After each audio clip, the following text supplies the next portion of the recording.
Hi everyone, I'm Larissa Russell of Creative You, and I'm your host of the Creative Soul Healing Podcast. Here's where we talk about the connection between creativity and healing by interviewing amazing creatives, spectacular healers, and inspiring people who have used creativity in their healing. What does it mean to be creative? What is creativity? You don't have to write a best-selling book or paint a masterpiece or even play in a rock band. Creativity is in everything that we do, in the ways we think, in the way we run a business. In our everyday lives, we are creative all the time.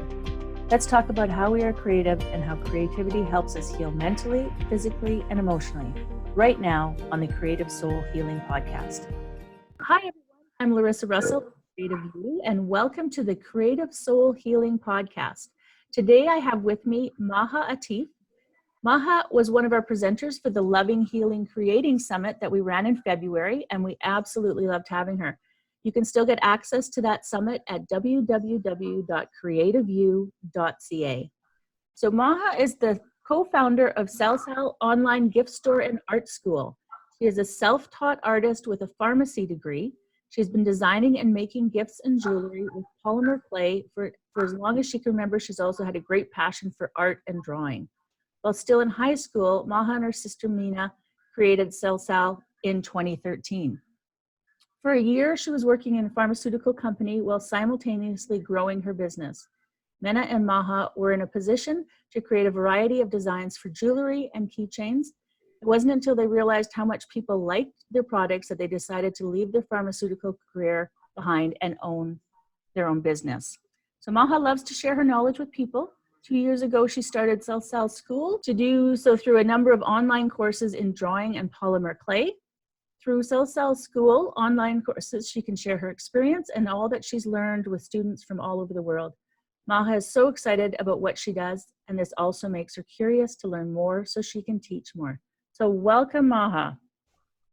Hi, thank you for having me. Thank you for this time. Yes, absolutely. And just for our listeners, we might have a little bit of audio difficulties. Maha is in Egypt, so we might have some, and I'm in Canada. So Maha, can you share some of your story and your path with us? Yeah, of course.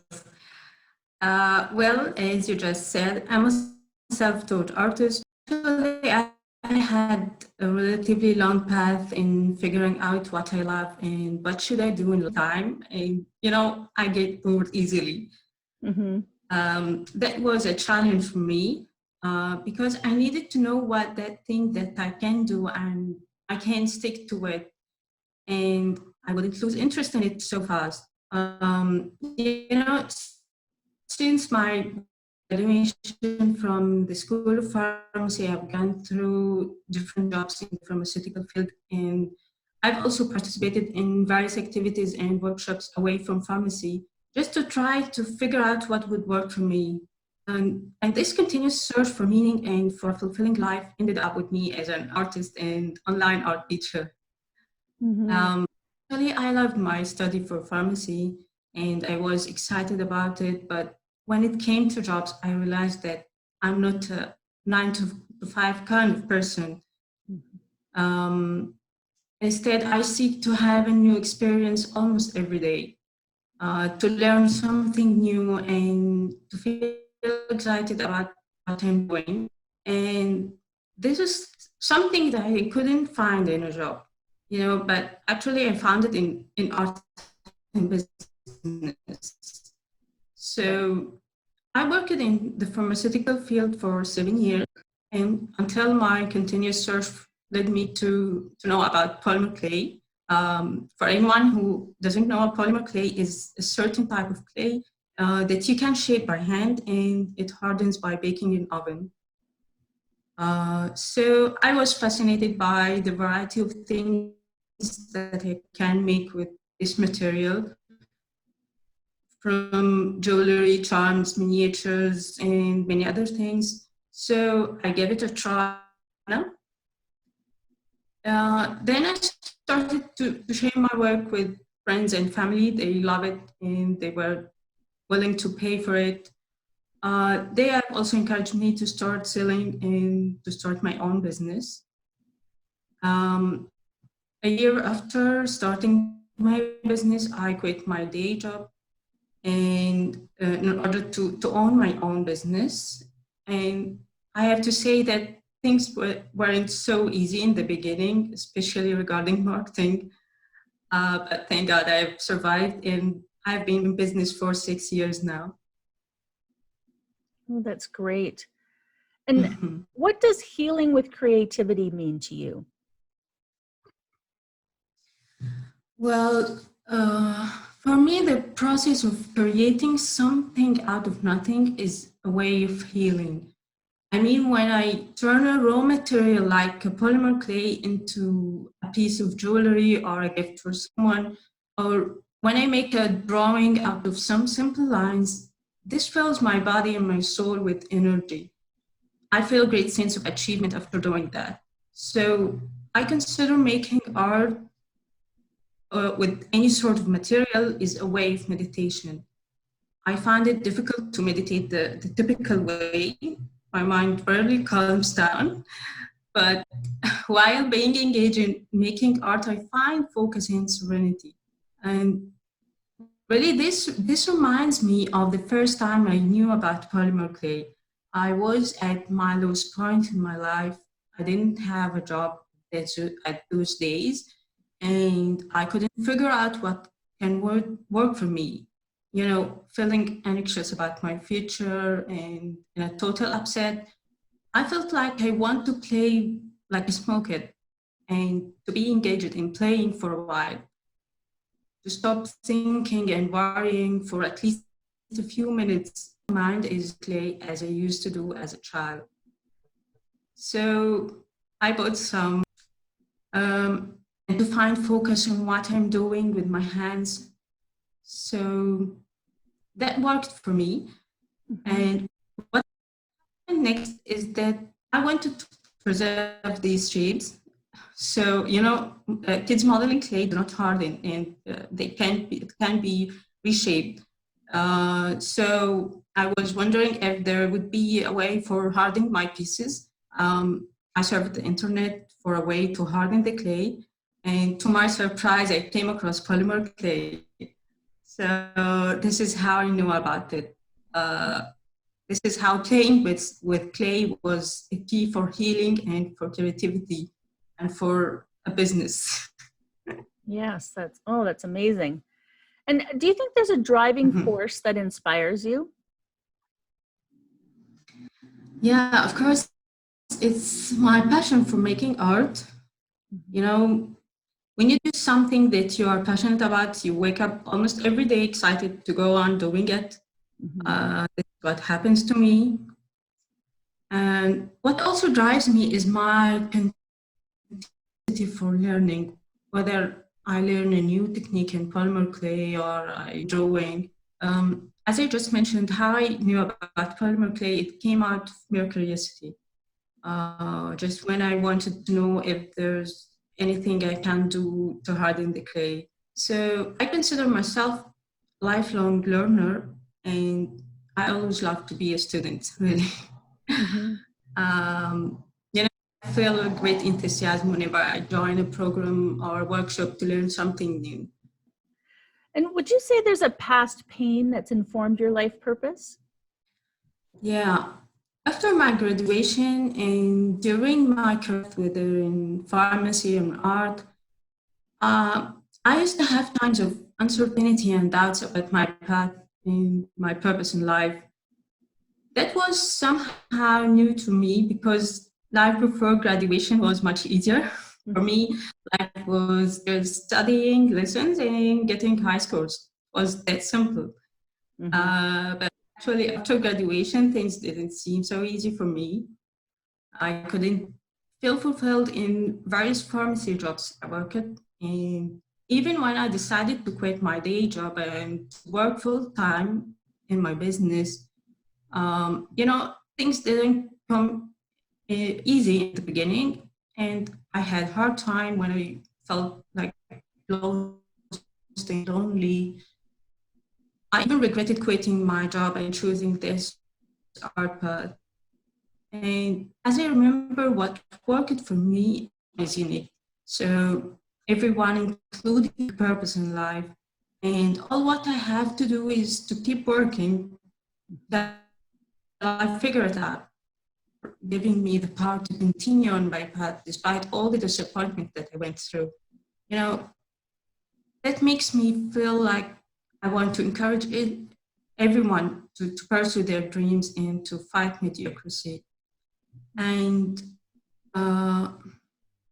you know, whenever someone of my friends want to make a life-changing step, like pursuing a passion, developing a skill, or starting a business, I encourage them to do so. Actually, one of my favorite books is Feel the Fear and Do It Anyway. You know it. It's Yes. one of the self-help classics, yeah. Mm-hmm. Exactly what I went through. Despite my fears and disappointments, I never gave up. And I went on doing what I love to do. So that's what I'm keen to share with others. Oh, that's wonderful. And what would you say is your favorite creative healing modality? Yeah. Recently, I've been doing a kind of drawing practice that I found so useful. It's a weekly art journal with drawing. Every week, I fill a page with drawings for events or activities that went throughout the week, or even things that happened to me, and I want to keep remembering them.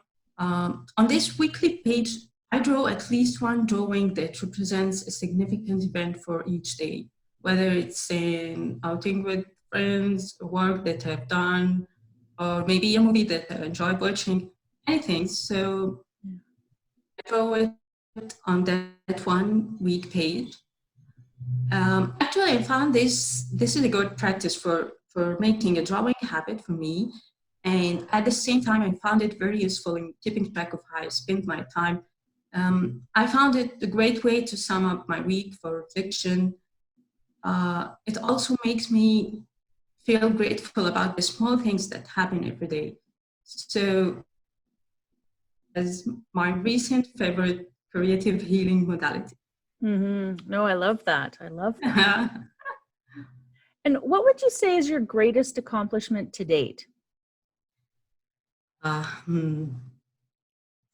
And I remember how I was disappointed and upset at the beginning of my art path, and how I sometimes blamed myself for quitting my job. But all the disappointments and the difficulties I faced is an achievement. Yeah.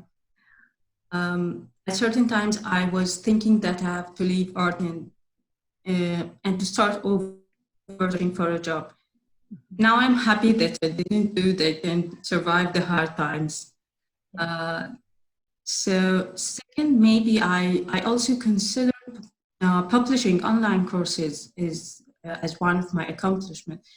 Um, as through these courses, I'm able to reach people from all over the world, and I can share with them what I have learned so far in art.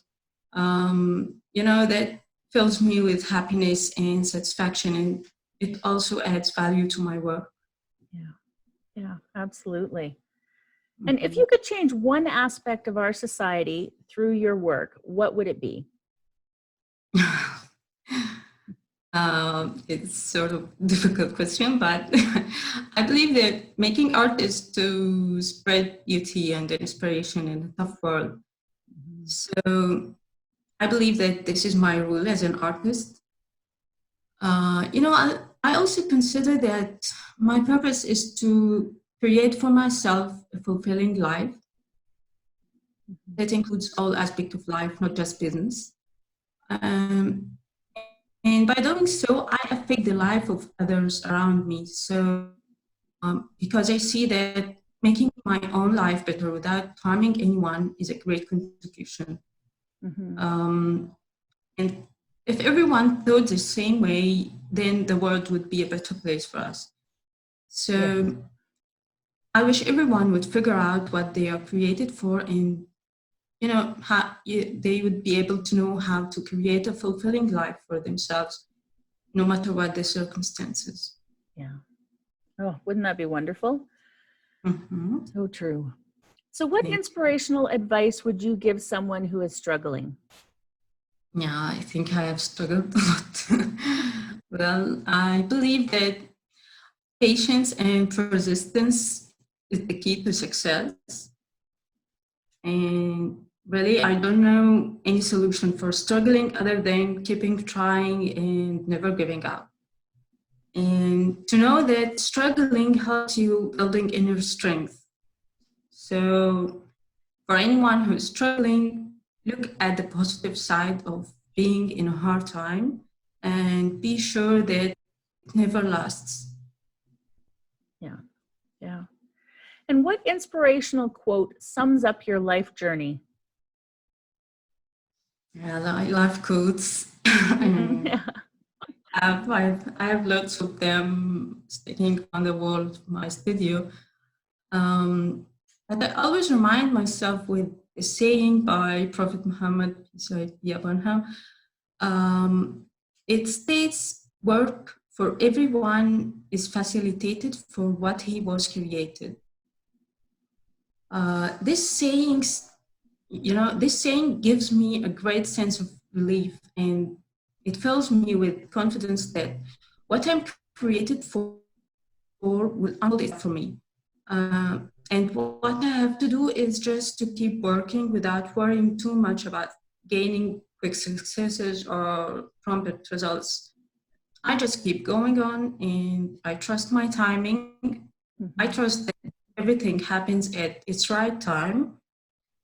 And even when a door is closed in my face, I trust that this is what's good for me. I love that because it's so true, right? Sometimes we try to force things and it's not the right time. Yeah. Yeah, exactly. Yeah, that's very true. Is there anything else that you'd like to add that we maybe didn't discuss today that you'd like our listeners to know about? I don't know, but maybe one thing that I've also learned during this path is I don't compare myself with others. Everyone, there's sometimes when you would be trapped in healthy. I just remember myself remind myself that there's no benchmark to hit, and we are not in a race. So I enjoy every moment with failures and successes. Yes, absolutely. Well, thank you so much for being here. And for our listeners, see you next week. And in the meantime, I wish for you an amazingly creative day. Thank you so much. Pleased to have this conversation with you. Thank you, Maha. Thank you for listening in. Please remember to like, share, subscribe wherever you are watching or listening. You can find us at www.creativeu.ca. That's www.creative and the letter U.ca, because we're in Canada reaching out to the whole world. See you next time on the Creative Soul Healing Podcast.